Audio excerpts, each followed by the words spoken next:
Hello everyone, আসসালামু আলাইকুম। আপনাদের মাঝে চলে আসছি আমি রুমকিমিচ আর একটা রান্নার রেসিপি নিয়ে। ওইটা হচ্ছে দেশি মুরগি। তো এই দেশি মুরগির মাংস রান্না হবে আজকে কিন্তু কাঁঠালের বিচি দিয়ে।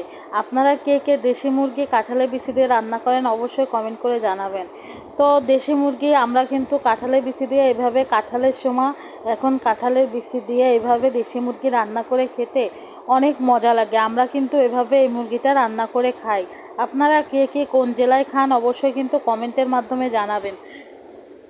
তো আমরা বাঙালি দেখছেন কাঁঠাল একেবারে শুরুর থেকে যখন ছোট কুচি হয় তখন থেকে শুরু করে মানে কাঁঠালের বিচি পর্যন্ত ছাড় দিই না।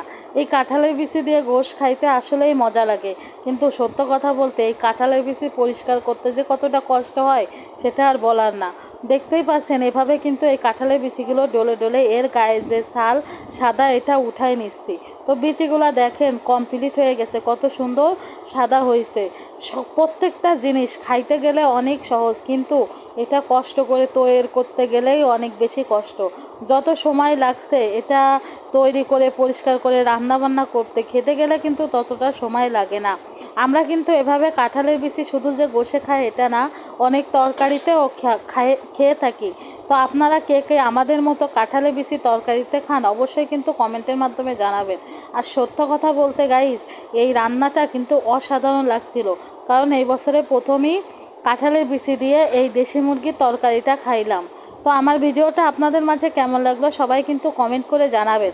নেক্সটে আবার অন্য ভিডিও নিয়ে দেখা হবে।